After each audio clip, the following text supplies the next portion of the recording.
Nesse vídeo nós vamos falar sobre como lidar com as emoções de forma geral, ou seja, raiva, tristeza, ansiedade, frustração e assim por diante. Bom, a primeira coisa que você precisa entender é: as emoções fazem parte da vida, ou seja, se você é um ser humano que respira, você vai continuar sentindo coisas ruins, é inevitável. Mas a segunda coisa também é muito importante. Não é o fato de sentir ou não sentir as emoções que importa, e sim como você lida com elas. Então agora eu vou te apresentar 3 estratégias negativas e a sua contraparte positiva. Primeira, supressão versus aceitação. Supressão é o que a gente faz quando vem um pensamento, uma emoção e a gente tenta não ficar pensando ou não ficar sentindo aquilo. É como se eu dissesse para você: não pensa no urso branco. Não pensa no urso branco.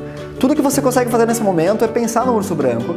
Ou seja, essa estratégia de supressão ela não funciona. A curto prazo ela parece útil, mas depois ela só vai aumentando o problema. Aquele pensamento volta, aquela emoção volta e é ainda mais forte.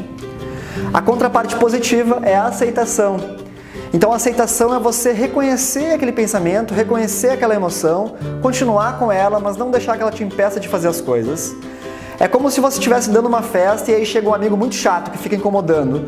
Se você ficar tentando tirar esse amigo da festa, empurrando ele para fora, você vai ficar o tempo todo ocupado com isso e não vai conseguir aproveitar a sua própria festa. Então a saída é: deixa aquele amigo ali, reconhece que ele está ali, mas vai aproveitando, vai conversando com o pessoal e uma hora esse amigo vai acabar cansando. A segunda é evitação versus enfrentamento. A evitação é uma reação muito natural que nós temos com tudo aquilo que nos causa medo, ansiedade ou desconforto. Então, por exemplo, se você tem medo de falar em público, você pode começar a faltar aulas que tem que apresentar trabalho. Medo de elevador, você vai sempre de escada. Medo ou nojo de sujeira, você vai tentar manter tudo sempre limpo, tudo muito limpo para que não entre em contato com aquilo. O problema é que a evitação ela não resolve os problemas, apenas aumenta e vai deixando eles ainda mais intensos. Então o contraponto positivo à evitação é o enfrentamento. O enfrentamento é uma postura ativa de ir em direção a essas coisas que nos atormentam. Essa é a única forma de não deixar que elas nos dominem. E como funciona isso? Em resumo, é só você se perguntar: quais são as coisas que me deixam ansioso, desconfortável ou com medo? E aí você pensa num passo a passo para ir enfrentando essas coisas de forma gradual, pouco a pouco. Então, por exemplo, medo de elevador, começa pegando o elevador até o 2º andar.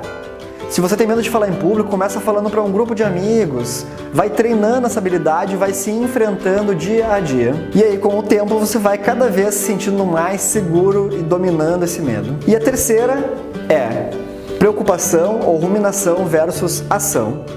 Preocupação ou ruminação é quando a gente se engaja num pensamento e fica girando em torno daquilo e fica nesse ciclo sem fim. Isso nunca acaba e só nos deixa piores. A outra estratégia, então, positiva é a ação. Então, quando a gente está com algum problema que está nos atormentando, a gente tem que levantar quais são as coisas concretas que eu posso fazer para resolver esse problema. E aí eu vou executar isso. Se não tem algo concreto que eu posso fazer, então eu vou usar o meu poder de ação para fazer outras coisas. Então eu vou, sei lá, varrer a casa, vou sair com algum amigo, vou estudar, mas eu não vou ficar perdido dentro de mim mesmo. Se não tem algo concreto que eu possa fazer, então eu vou usar o meu poder de ação para outras coisas. Eu vou arrumar minha casa, eu vou sair com algum amigo, vou fazer exercício, vou estudar, qualquer coisa, mas eu não fico perdido dentro de mim mesmo e dentro dos meus pensamentos. Bom, então essas são algumas estratégias para a gente lidar com as emoções. Espero que seja útil. Qualquer dúvida ou sugestão, escreve pra gente nos comentários. Valeu!